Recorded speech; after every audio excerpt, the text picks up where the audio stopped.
Comment écrire avec empathie? Mesdames et messieurs, je vous salue.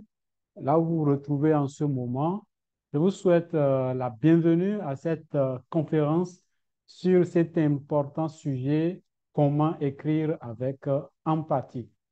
Comme vous le savez, tout auteur qui prend la plume a le souci d'avoir un écho chez ses lecteurs. Il est donc important de faire établir un pont, voire une connivence entre ce que l'on écrit et ses lecteurs. Mais comment arriver à mobiliser les sens du lectorat pour une compréhension claire du message en vue de leur transformation? J'estime que ces interrogations et aussi les vôtres qui pourraient vous pousser à vous inscrire pour cette conférence, pour ce webinaire, vont trouver leur réponse à travers la présentation de notre conférencier de ce jour. Et il s'appelle Jacques Tokor. Jacques Tokor. Voilà, Jacques Tokor est de nationalité togolaise et docteur en psychologie clinique et de la santé. Il dispose d'une licence en théologie et aussi il est inscrit en master théologique. Alors, passionné de la cause des enfants et de la relation d'aide, il occupe le poste de manager à ce titre à Compassion Internationale Togo. C'est une ONG qui œuvre pour la cause des enfants et il est l'initiateur d'un institut de formation en relation d'aide. Qu'est-ce qu'on peut encore dire sur notre conférencier? C'est qu'il a servi aussi comme secrétaire général des groupes bibliques universitaires et scolaires du Togo pendant une douzaine d'années. Alors, pasteur assistant dans une église baptiste à Lomé, il dispense des cours de relations d'aide et de psychologie dans des facultés de théologie et dans le séculier. Nous n'allons pas oublier qu'il est marié et père de deux enfants que nous saluons au passage. Mais pour ce qui nous concerne ce soir ou cet après-midi, il est écrivain et je lui reconnais un excellent livre intitulé Tempérament et harmonie conjugale, publié aux éditions PBA, et aussi un autre livre sur vivre avec la pandémie. Et j'ai la foi et je sais qu'il a encore d'écrit d'autres ouvrages qui seront bientôt sur le marché pour l'édification et la transformation des lecteurs. Alors, pour les participants, vous pouvez utiliser le chat ou bien questions-réponses pour intervenir. Et j'aimerais que cette conférence soit interactive, que nous participions vraiment en posant des questions et en étant actifs pendant que le conférencier est en train de dérouler. Pasteur, homme de plume, merci d'avoir accepté de partager avec nous vos connaissances sur la thématique. Vous avez la parole, Jacques Toko. Merci beaucoup à mon frère Alexis.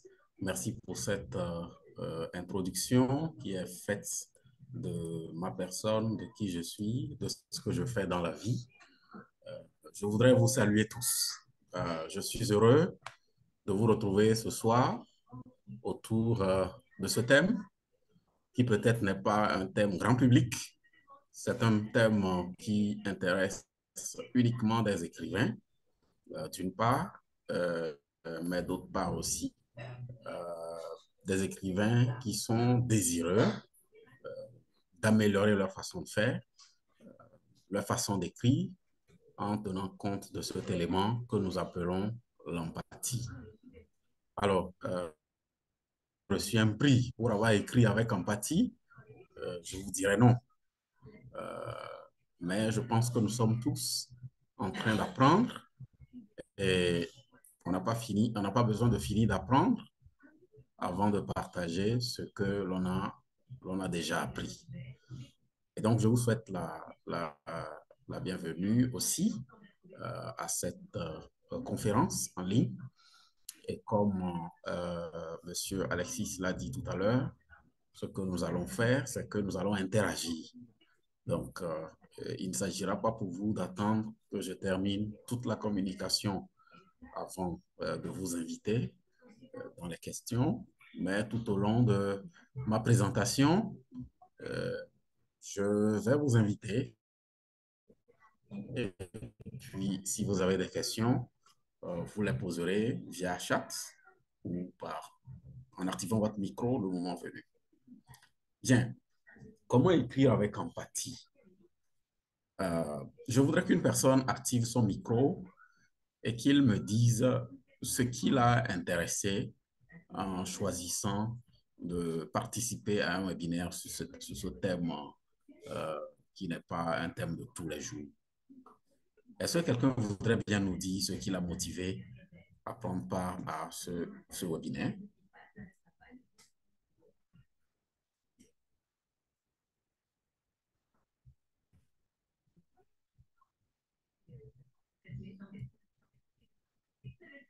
Oui, je vous écoute.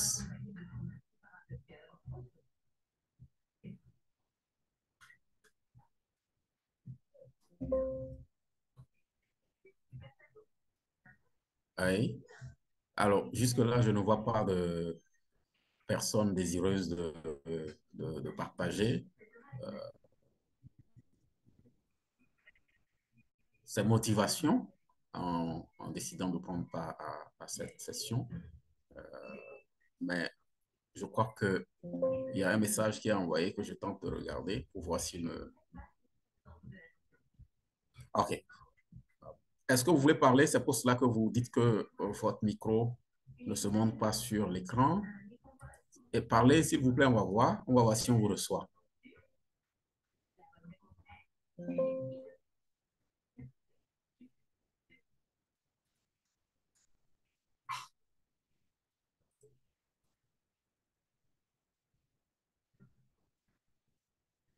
Ah, OK.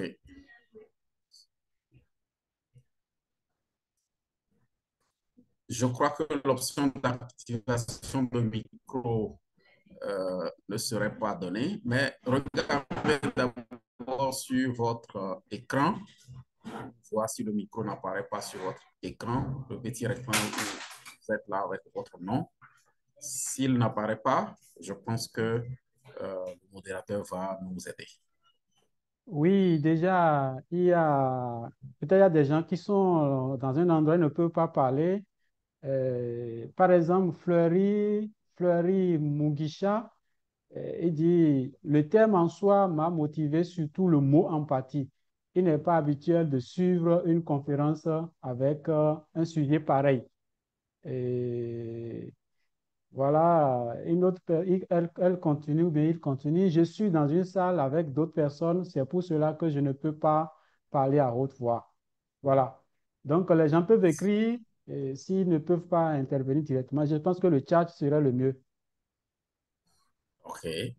Voilà. Euh, Tim Entre-temps, Tim Velcher a dit, j'ai parlé, mais vous n'avez pas entendu. Tim peut écrire son message. Là, on va faire l'effort de le lire pour tout le monde. okay.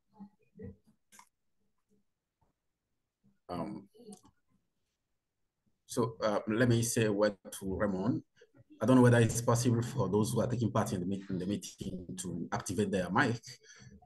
So if possible, I think it will be helpful. Bien, comment écrire avec empathie? Okay, I will let them. Okay, thank you.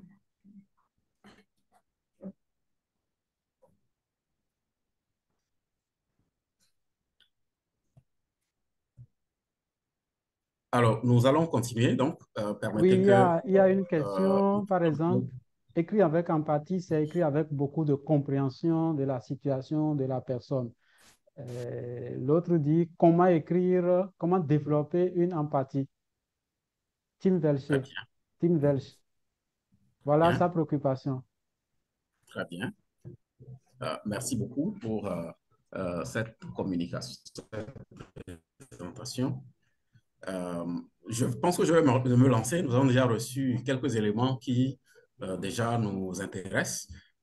Je vais d'abord vous dire que sans trop perdre du temps sur les terminologies, l'empathie, c'est ressentir ce que l'autre ressent.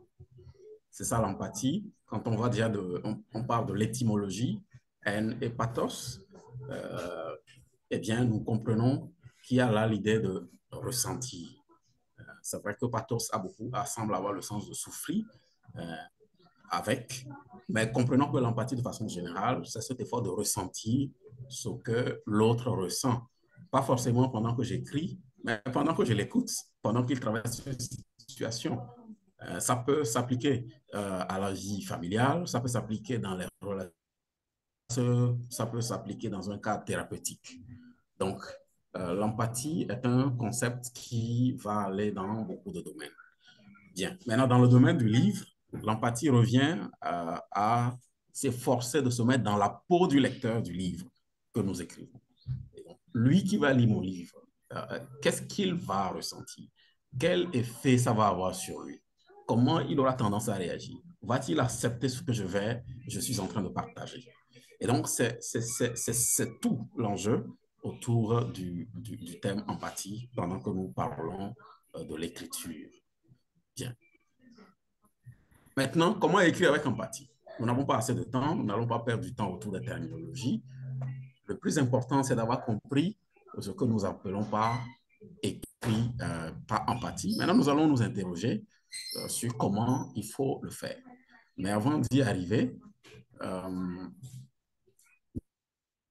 que écrire avec empathie, c'est un effort continu tout au long de son livre, de se mettre dans la peau de ces différents lecteurs.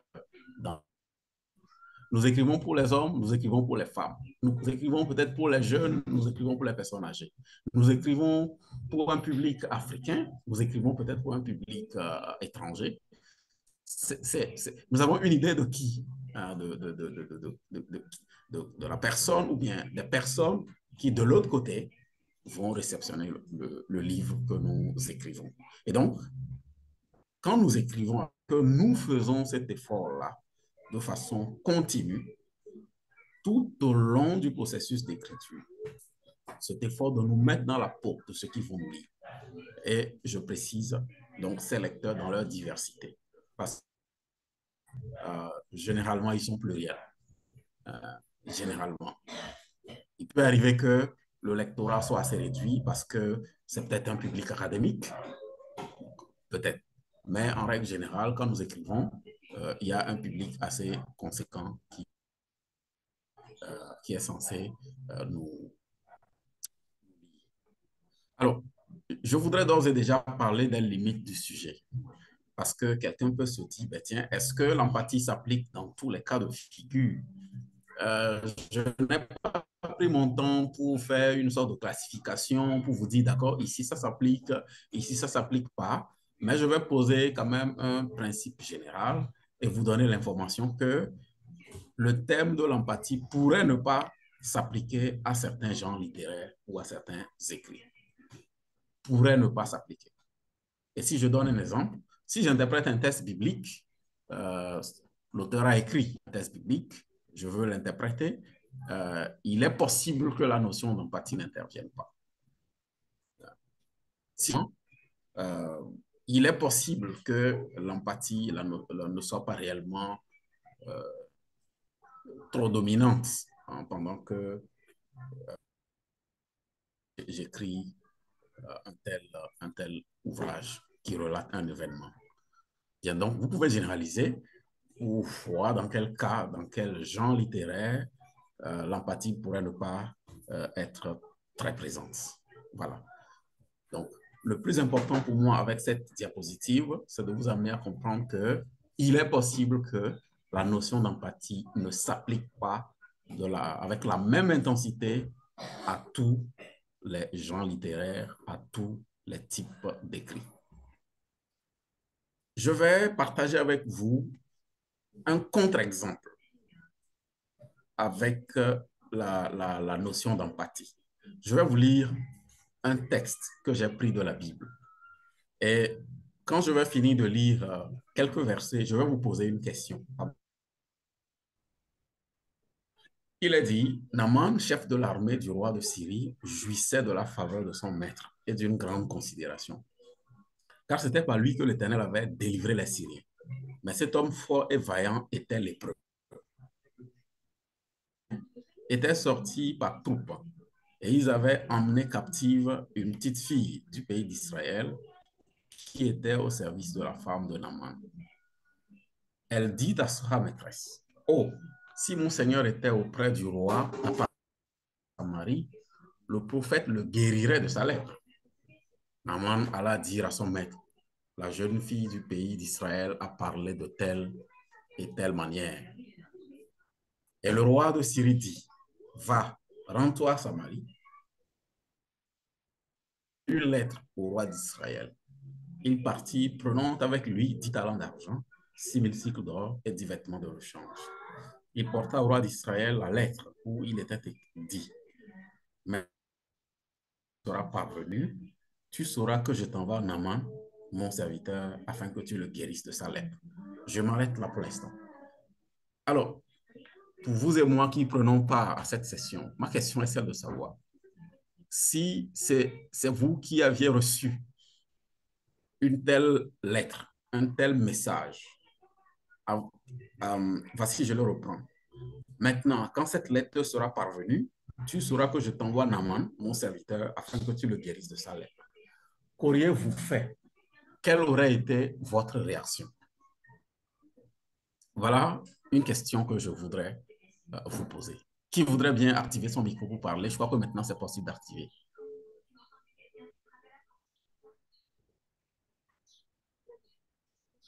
Qu'auriez-vous fait si vous étiez à la place du roi d'Israël?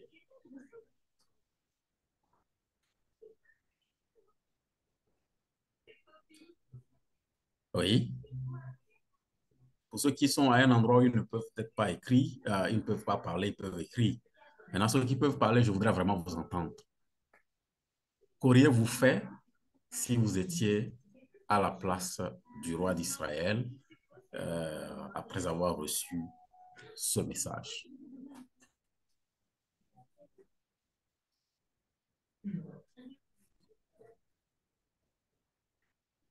Oui?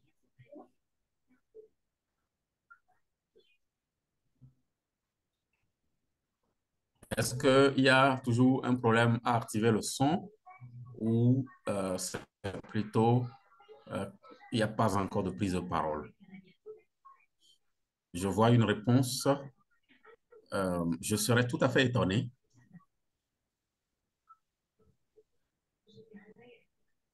Je serais tout à fait étonné. Oui. Est-ce qu'il y a une autre réaction? Y a-t-il une autre réaction pour recevoir un tel message? Moi, je crois que euh, il demande quelque chose que on dirait que c'est impossible. Donc, sa réaction n'est Oui. pas étonnante. Très étonnant d'ailleurs. Très étonnant d'ailleurs. Merci beaucoup à M. Tim. Je vais vous laisser découvrir ce qui s'est passé. C'est le verset qui suit. Après avoir lu la lettre, le roi d'Israël déchira ses vêtements et dit, suis-je un Dieu pour faire mourir et pour faire vivre, qu'il s'adresse à moi afin que je guérisse un homme de sa lèpre? Sachez donc et comprenez qu'il cherche une occasion de dispute avec moi. Voilà la réaction du roi que je suis certain vous connaissiez avant cette communication. Voilà la réaction du roi d'Israël quand il a reçu le message. Mais il a pris le message euh, du roi de Syrie comme une pure provocation. Parce que le message dit tout simplement, quand ce message te sera parvenu, sache que je t'envoie Naaman pour que tu le guérisses de sa lèpre. Alors, euh, est-ce que quelqu'un peut nous démontrer par là que le roi de Syrie n'a pas écrit avec empathie? Vous activez votre micro et dites-nous. Quels sont les éléments qui peuvent vous amener à dire ben, il n'a pas écrit avec empathie?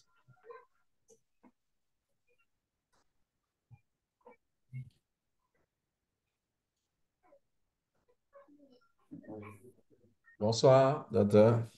Oui, bonsoir, monsieur Strache. Oui, je dirais rapidement que de sa position de force, parce que là, il a pu livrer là, une guerre à Israël, avait remporté. Donc, en ce moment, il était en position de force. Et il dit, sache, un peu comme s'il donnait un ordre. Ouais, sache que je t'envoie Naaman pour que tu le guérisses. C'est un peu comme s'il lui donnait un ordre. Mais de sa position de vainqueur déjà, il se permet de donner encore un autre ordre. Ça veut dire que si je ne le fais pas, il peut encore entrer en guerre avec moi. Et voilà. C'est ma déduction, ouais. Intéressant. Merci, merci beaucoup à notre frère Eustache, que je connais très bien, pour sa prise de parole. Et donc, je pense que nous allons tous nous aligner derrière ce qu'il est en train de dire. Hein? Si moi, je recevais un tel message, j'aurais eu pratiquement la même réaction que le roi d'Israël. Le roi d'Israël qui était déjà dans une position de dominer, comparé au roi de Syrie. Vous voyez? Et donc, le roi de Syrie n'a pas écrit en tenant compte de la possible réaction du roi d'Israël. Nous avons dit que l'empathie, écrit avec empathie, c'est un effort de se mettre dans la peau du lecteur pendant que nous écrivons. Si le roi de Syrie avait été empathique dans sa façon de formuler le message, il allait utiliser les mots appropriés pour que son interlocuteur puisse l'accepter. Mais il ne l'a pas fait. Et parce qu'il ne l'a pas fait, voilà la réaction que nous avons devant nous. Le roi d'Israël déchire ses vêtements et il se dit, mais il me cherche une occasion de dispute. Il cherche encore une occasion de dispute. Voilà. Et donc, voilà un mauvais exemple ou un contre-exemple d'empathie pendant qu'on écrit. Il y a certainement des questions qui peuvent surgir dans les esprits, des réactions et tout et tout. Eh bien, nous avons le temps peut-être de répondre à certaines de ces questions, même avant qu'elles ne soient posées dans la suite de notre communication. Mais je vois qu'il y a aussi des messages dans le chat.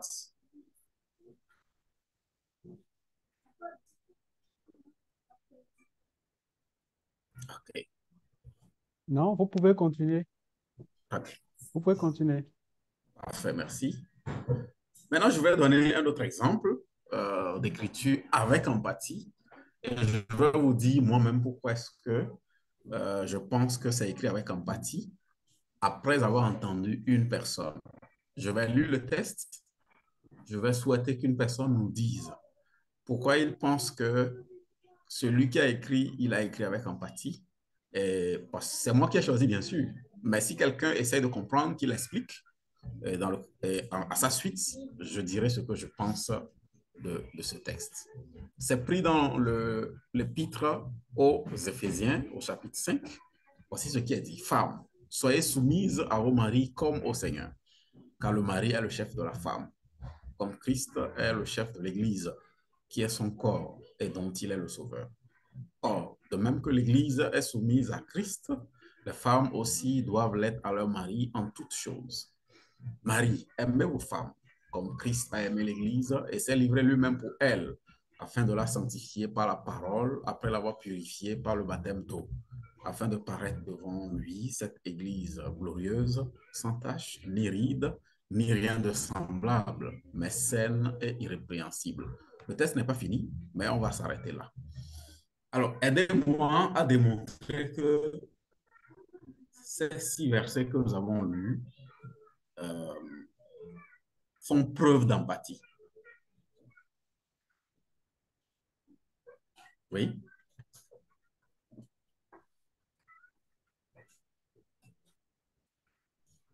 Oui, qui veut bien intervenir?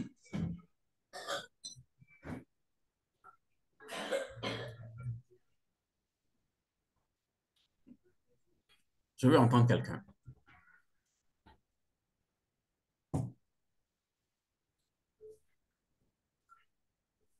Je veux entendre quelqu'un avant de dire ce que j'ai envie de dire. Bon, je peux réagir si vous voulez. Euh, Allez-y. oui, mais le 25 interpelle directement la personne à qui on s'adresse, Marie. Mhm. C'est une interpellation qui va susciter vraiment l'attention, le sens même de celui à qui on s'adresse. Absolument. C'est ce que je vois. Je laisse d'autres réagir en attendant. Merci beaucoup pour cette clarification intéressante. Est-ce que quelqu'un d'autre veut ajouter, comme le modérateur venait de le dire?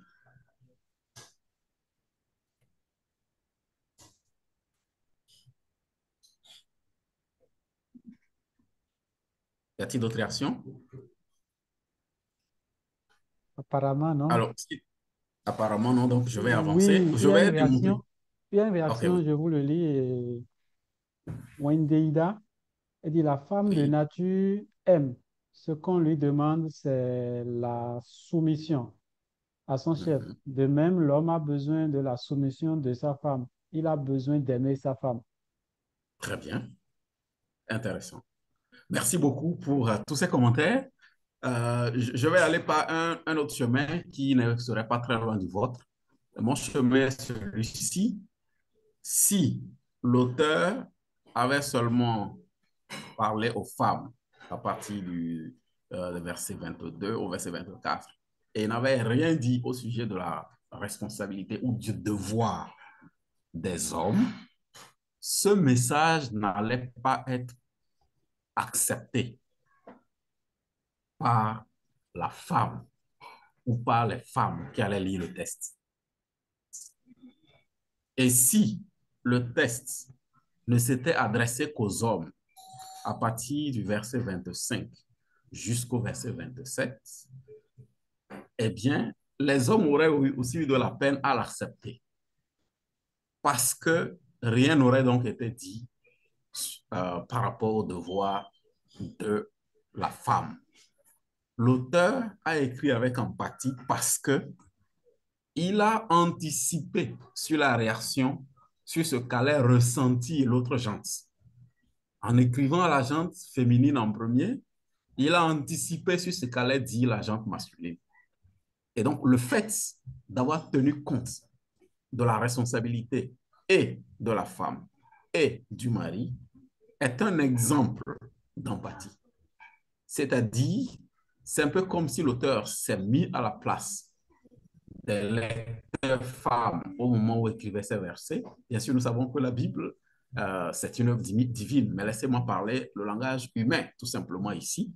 C'est comme si l'auteur se disait, ben, si j'interpelle seulement les femmes en disant « soyez soumises à vos maris », et puis je passe sans rien dire du devoir des femmes, est-ce que le message va passer? Si j'interpellais les hommes à aimer les femmes sans tenir compte du devoir des femmes, est-ce que le message allait passer? C'est tout l'enjeu de l'empathie. On anticipe sur la réaction du lecteur et on pourvoit par avance. On se met dans sa peau pour se dire, il risque de ne pas accepter ce message. Je dois compléter. Écrire avec empathie, ce n'est pas seulement choisir les bons mots, mais écrire avec empathie, c'est aussi ajouter ce qu'il faut ajouter ou retrancher ce qu'il faut retrancher. Aujourd'hui déjà, si je prends notre monde pluriel, même dans nos églises, il y a des élans de féminisme que nous notons. Le mot soumission déjà est critiqué. Mais imaginez un seul instant qu'on parle de soumission sans parler de la responsabilité de l'homme. Ah ben, ce message, c'est clair qu'il allait être rejeté. Vous voyez, c'est vrai que Dieu n'écrit pas pour nous faire plaisir. Dieu ne nous donne pas sa parole avant tout pour nous faire plaisir, non. Mais il n'en demeure pas moins que c'est un bel exemple d'empathie. Y a-t-il quelqu'un qui est inspiré par un commentaire à la suite de ce que je viens de dire avant qu'on avance? Y a-t-il quelqu'un qui est mieux éclairé par rapport à la notion d'empathie dont nous sommes en train de parler? Y a-t-il une réaction quelconque? Oui, peut-être je vais me permettre de voir si je comprends bien la logique qui est développée. Alors, je Très vois une bien. sorte d'équilibre qu'il faut établir entre, je vais dire, si c'est nous qui écrivons, entre celui qui nous écoute ou nous lira, d'accord, et nous, de sorte que ça ne soit pas comme si nous voulons peut-être donner des leçons à qui que ce soit, que nous voulons nous mettre au-dessus de qui que ce soit. Et en partant de cet exemple, je vois qu'il y a l'équilibre qui est établi entre la femme et puis l'homme. De sorte que personne ne peut se plaindre en réalité. Donc, le lecteur n'a pas pour but de prioriser soit les femmes ou les maris, mais de donner de bons conseils à tous. Voilà. Exactement. Merci beaucoup pour ce commentaire, mon frère Stache. Une Et l'élément que préoccupation, j'ai ajouté. OK, oui, allons-y. est-ce que l'écrivain peut toujours arriver à anticiper la réaction du lecteur tout en écrivant? Il peut arriver qu'il ne trouve pas forcément sa réaction pour en pouvoir l'anticiper, mais écrit peut-être juste sous l'inspiration. C'est pas possible? Oui, parfait. Je pense que nous allons répondre à cette question vers la fin. C'est prévu, donc permettez qu'on avance. Permettez qu'on avance. Quand on arrivera là, si vous n'êtes pas satisfait, vous pouvez rebondir. Mais à ce stade, l'élément que je veux ajouter à ce que notre frère Eustache a dit, c'est que il y a l'équilibre, mais si je me mettais dans la peau tout simplement de l'écrivain comme s'il faisait une œuvre seulement humaine, je dirais, le fait qu'il ait anticipé que son message n'allait pas passer s'il ne s'adressait aux femmes, c'est ça qui est vraiment de l'empathie. Et il a anticipé et il a équilibré le message. C'est ce qui l'a amené à équilibrer le message que nous appelons ici l'empathie. Ce qui l'a amené à équilibrer le message en s'adressant pas seulement aux femmes, mais aussi aux hommes, c'est de l'empathie. Et c'est exactement ce que nous sommes invités à faire. Quand j'écris sur un sujet donné, je n'anticipe pas sur la façon dont l'autre lecteur va percevoir ce que j'ai dit, eh bien, je ne serai pas en train de faire preuve d'empathie. Mais si j'anticipe, je me mets dans la peau, entre griffes de tout le monde, et j'essaye d'équilibrer, de compléter mon message, je suis en train de faire preuve d'empathie. Et je disais que l'empathie, ce n'est pas seulement dans le choix des mots, mais dans, j'allais dire, j'utilise le mot de stage, dans l'équilibre de ce que j'écris. Ce n'est pas seulement dans le choix, je choisis des mots pour ne pas vexer des gens, non. C'est aussi de l'empathie, mais ça ne s'arrête pas là. Mais est-ce que j'ai pu tenir compte de l'antithèse ou de la réaction immédiate qui pourrait surgir au cas où je n'ajoutais pas un paragraphe, une phrase à mon propos? C'est cela l'empathie.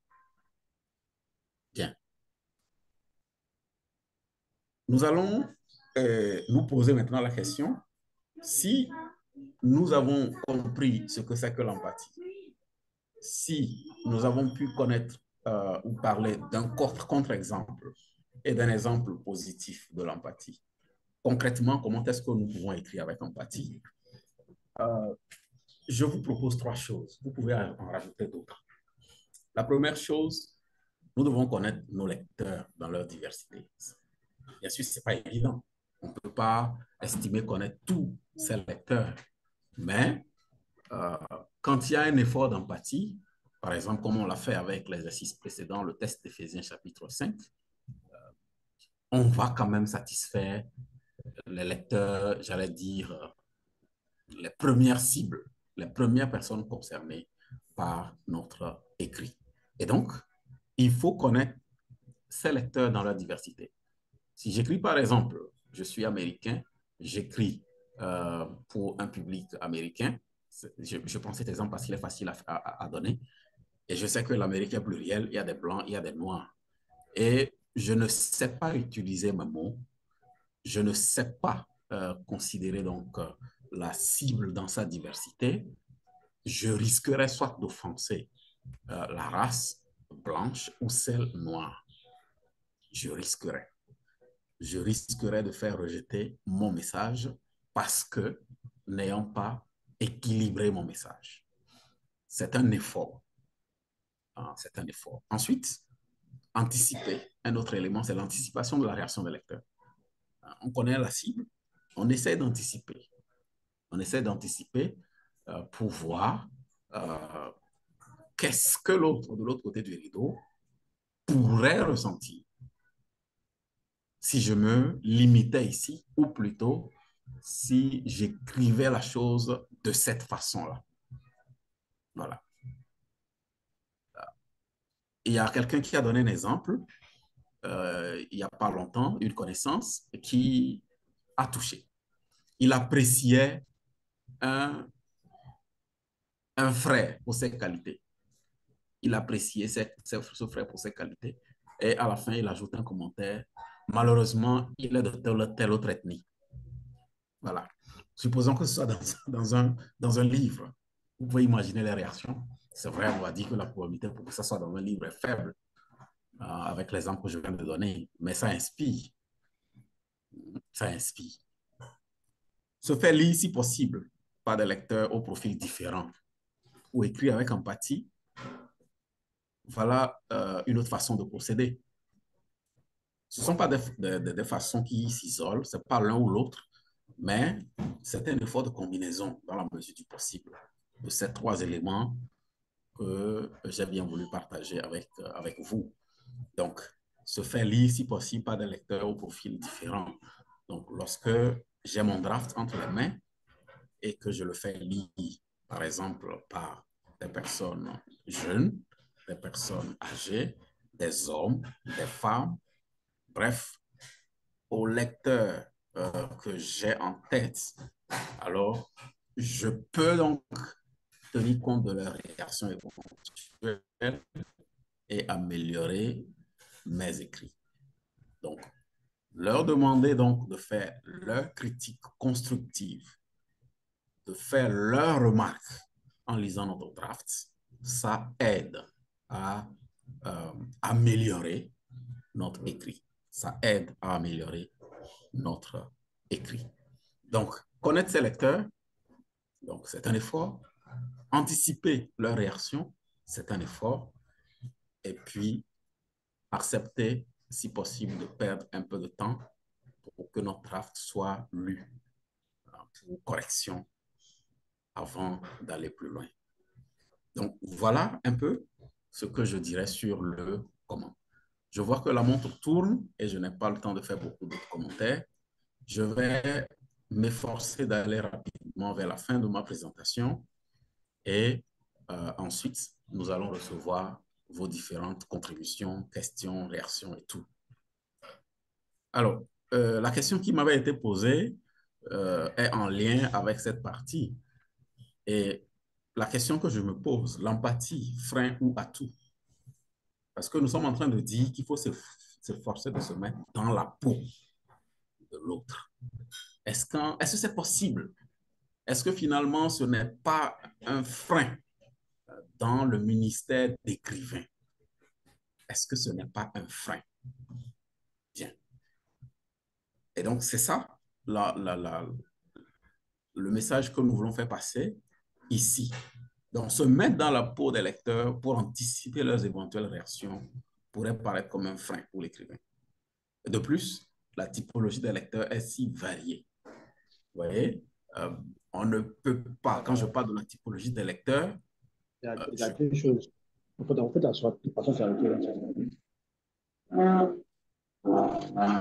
il y a un micro, je crois qu'il doit être éteint. Merci beaucoup. Donc, quand nous parlons de la typologie des lecteurs, nous sommes en train de dire que les gens qui vont nous lire sont tellement différents. Donc, quand on considère tout ça, la différence des lecteurs, on peut se demander si le projet d'empathie vaut la peine. Est-ce que ça vaut la peine de tenir compte des gens pendant qu'on écrit? Est-ce qu'il ne faut pas juste écrire comme cela, sous le coup de l'inspiration, et puis ça y est? Alors, je voudrais ici dire qu'écrire avec empathie n'est pas synonyme de conduire en mettant le pied à la fois sur la pédale d'accélérateur et puis sur la pédale de frein. Non, ce n'est pas de ça qu'il s'agit. À première vue, en considérant la diapositive qui vient de passer et d'autres idées qui sont montées dans l'esprit depuis que je communique sur le sujet de l'empathie, on peut être amené à se dire, ben tiens, est-ce que ça vaut la peine? Est-ce que ça ne ralentirait pas l'œuvre de l'écrivain? Est-ce que c'est réaliste? Est-ce qu'on peut le faire? Et je suis en train de dire qu'écrire avec empathie n'est pas synonyme de conduire en mettant le pied à la fois sur l'accélérateur et sur le frein. Non, ce n'est pas de ça qu'il s'agit. c'est plutôt une invitation à un effort.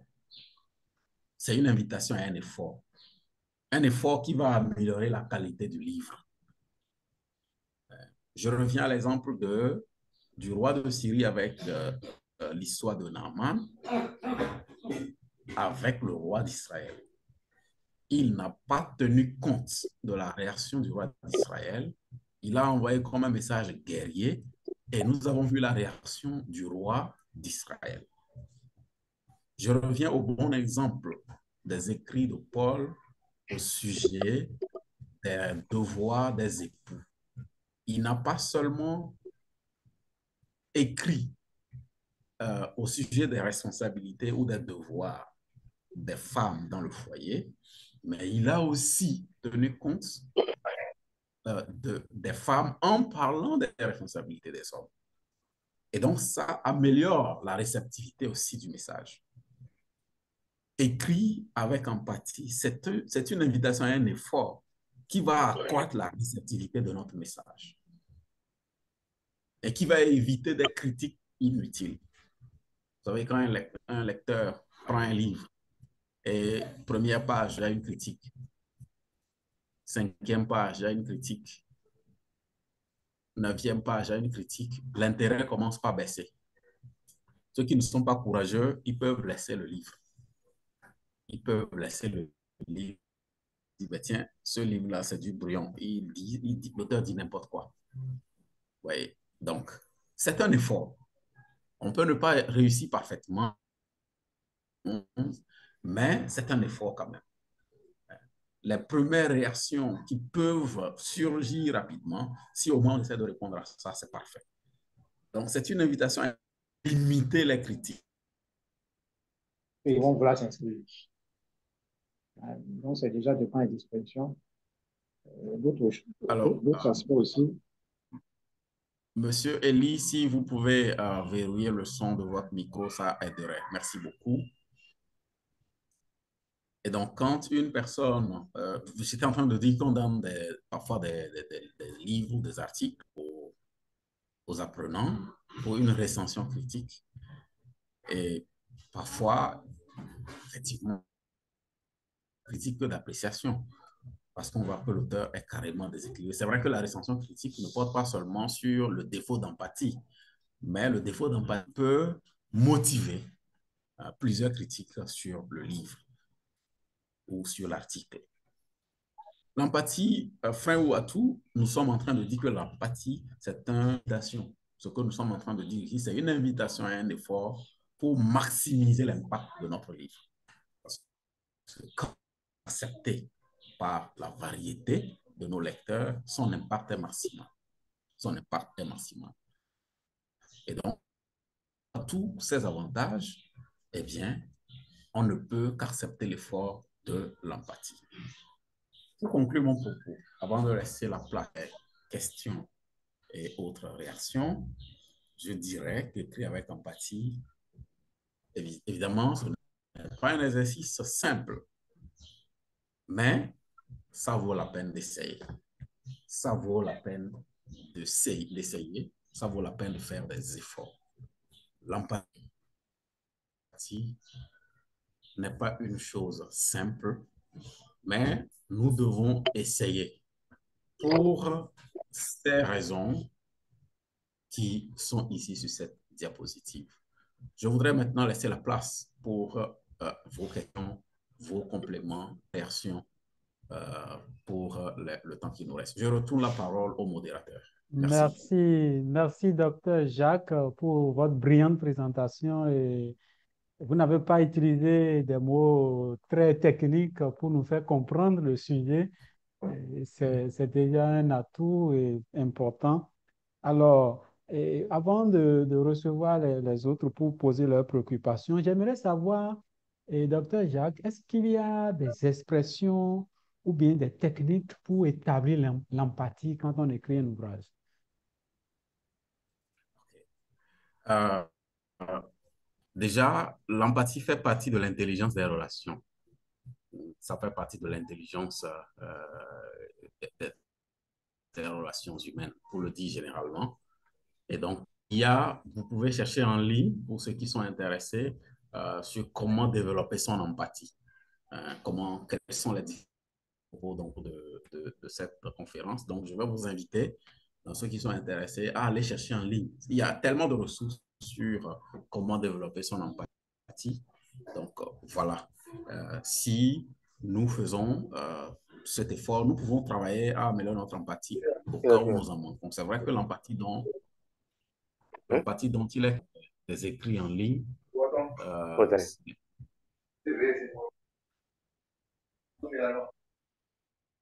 c'est l'empathie.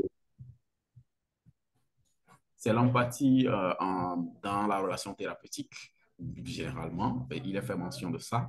Mais dans les relations humaines, tout court aussi, vous allez trouver des ressources qui vont pouvoir aider. Donc, en un mot, oui. Sans qu'on soit des experts ou des techniciens, sans que ce soit comme c'est un art qu'il faut aller apprendre, comme nous l'avons dit simplement dans le cadre de cette communication, quand on parle de l'empathie, il faut d'anticiper. Et quand je ne peux pas, il y a un élément dont nous avons parlé, c'est celui-ci, se fait par des lecteurs au profil différent. Si moi-même, je pense que je n'ai pas trop cette qualité, voilà un moyen qui peut permettre de contourner cette faiblesse. Merci.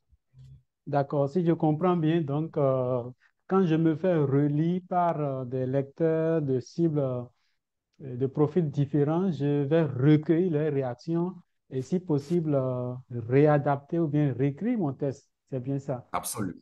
Absolument. Maintenant, d'accord, Améliorer le test en tenant compte. D'accord. La deuxième préoccupation, en attendant que les gens réagissent, c'est comment nous pouvons faire pour vraiment développer l'empathie sous l'effet de l'inspiration divine dans les Écritures. Peut-être vous avez reçu une inspiration, mais vous voulez encore tenir compte de la réaction des lecteurs. Est-ce que ça ne va pas perturber la réceptivité de l'inspiration dans les Écritures? OK. Alors, si que pendant que vous écrivez, c'est une illumination, puisque les théologiens essaient de faire une petite différence entre l'inspiration et l'illumination.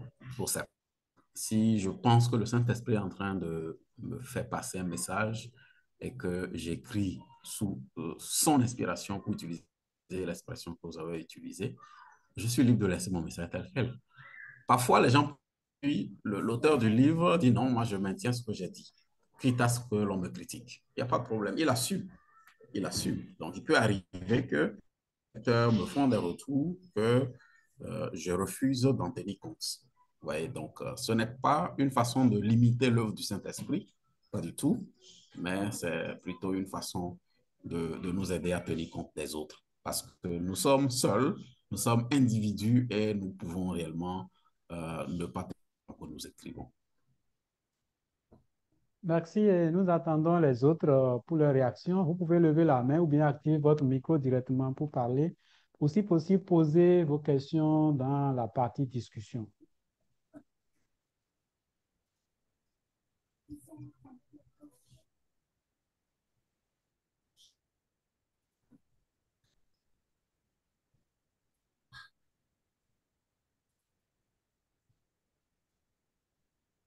Il n'y a pas, il n'y a pas encore de réaction. Mais est-ce que vous pouvez partager avec nous, bon, par exemple, sur le fait de recueillir l'avis des lecteurs de profils différents?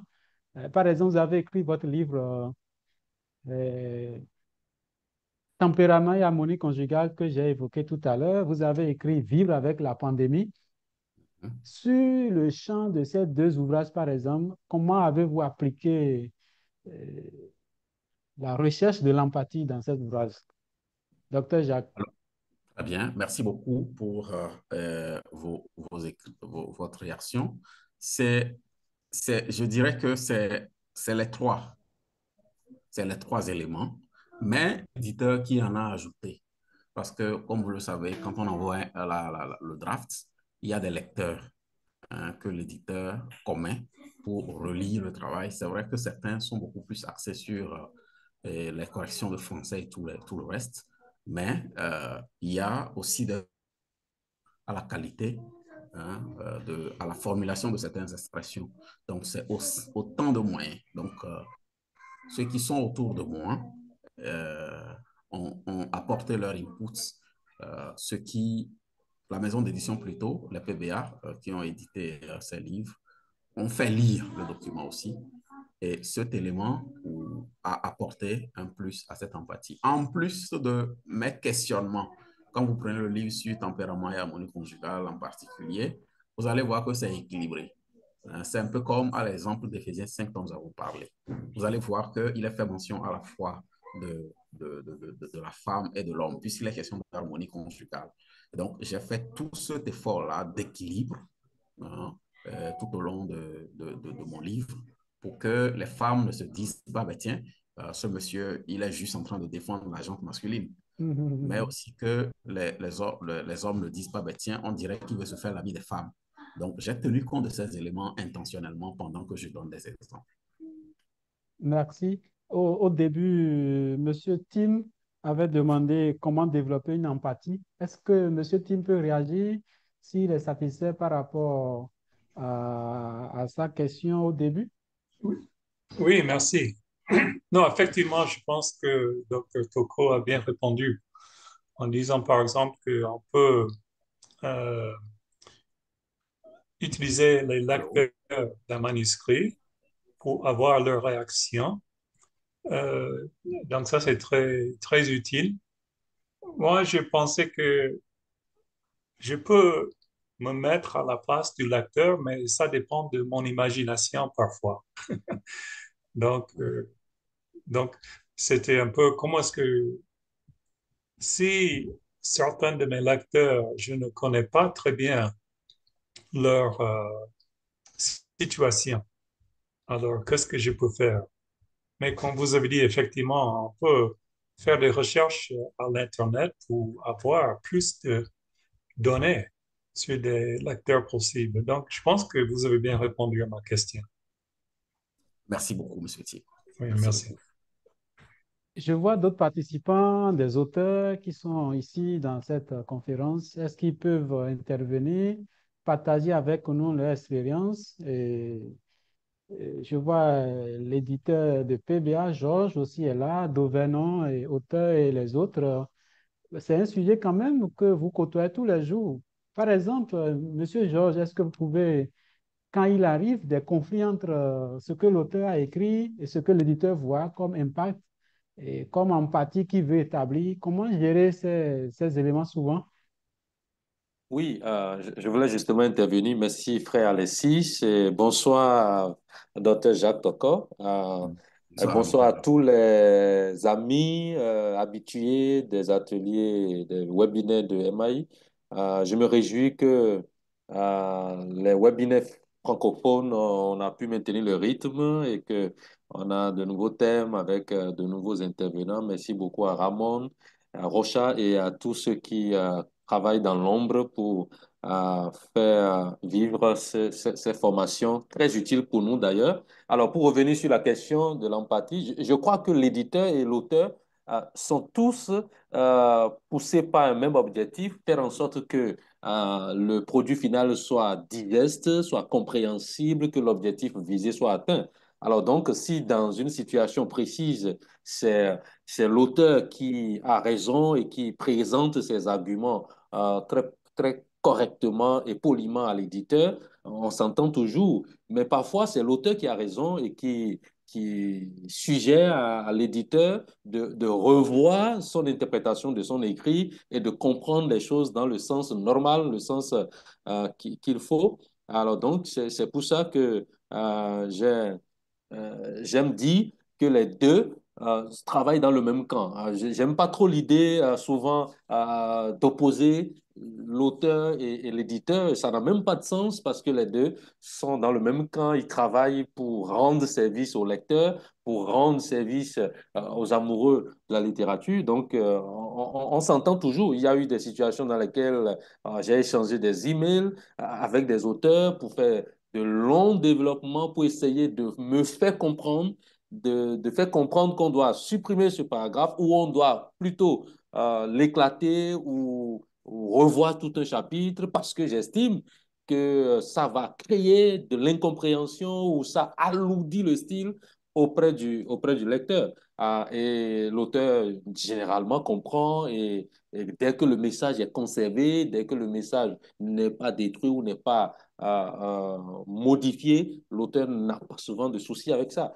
Mais je confesse qu'il y a des situations dans lesquelles c'est plutôt l'éditeur qui se trompe et qui peut-être prend une option qui euh, n'arrange pas le lecteur. Et quand l'auteur a l'art de s'expliquer, de convaincre, il va également aussi faire connaître ses arguments et généralement, ça se passe très bien. Moi, je travaille dans une maison d'édition chrétienne, donc il n'y a pas de défi de se battre ou de se déchirer pour des contrats ou pour des situations de ce genre. Peut-être ailleurs, dans un autre contexte où éditer un ouvrage ou produire un auteur prend d'autres tournures ou d'autres objectifs derrière, on peut avoir ce genre de conflit. Mais jusqu'à présent, je n'ai pas connu de conflit vraiment avec un auteur sur ces genres de questions d'empathie ou des éléments à considérer pour équilibrer, comme on le faisait avec Éphésiens tout à l'heure. Et l'apôtre Paul a été très magnifique dans son site de rédaction, et ce n'est pas seulement là, Pierre l'a fait également, en parlant aux hommes, en parlant aux femmes, et en équilibrant, en faisant en sorte que personne ne se sent offusqué ou jugé très directement par un test, mais qu'on ait envie de lire, qu'on ait envie de connaître le contenu et d'aller jusqu'au bout. Et merci encore à vous deux pour ce magnifique travail. Merci, pasteur Georges Latier, responsable de PBA. Merci, docteur Jacques Tokor. Vous avez quelque chose à dire? Sinon, j'ai ma dernière intervention, c'est de demander, a-t-on toujours la force d'écrire avec empathie? Attends toujours la... C'est bien ça la question? Oui, oui, d'écrire avec empathie. Très bien.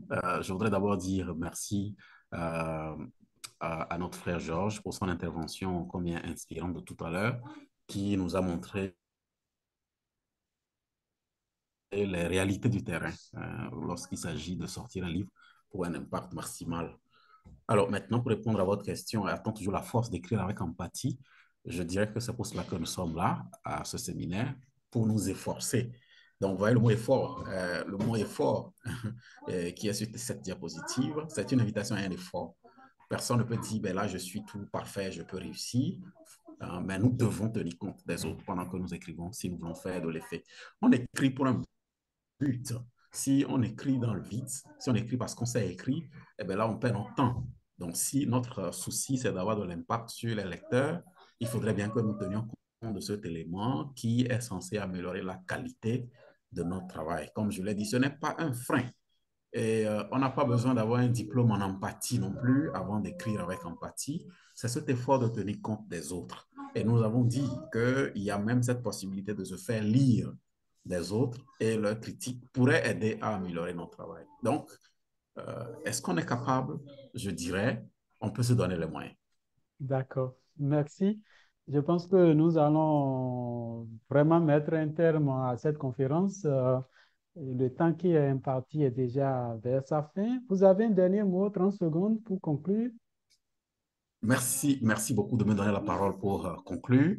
Et ma conclusion, elle est toute là. Et je voudrais tout simplement la rappeler que écrire avec empathie, ce n'est pas un exercice simple, mais ça vaut la peine d'essayer. Ça vaut la peine. Pourquoi est-ce que ça vaut la peine? C'est pour un impact maximal de nos écrits. Et si tellement doué pour l'empathie, faisons-nous aider des lecteurs qui pourront aider réellement à adresser, à tenir compte d'autres cibles ou à nous aider à reformuler pour une cible. Et donc, c'est une invitation à l'effort et c'est par cela que je voudrais terminer mon propos et vous retourner la parole. Merci beaucoup. Que Dieu vous Merci, bénisse. merci beaucoup, docteur Jacques, et merci à tous les participants. Nous remercions aussi MAI Afrique pour cette opportunité. Nous remercions les presses publiques africaines qui font beaucoup d'efforts. Et merci à Ramon pour avoir facilité ce webinaire. Docteur Jacques Tokor, que Dieu vous bénisse et que Dieu bénisse chacun de nous. Merci de vous abonner aussi au réseau de MAI pour avoir les différentes informations On va se voir tout prochainement. Plaise à Dieu. Shalom. Bye bye. Merci bien.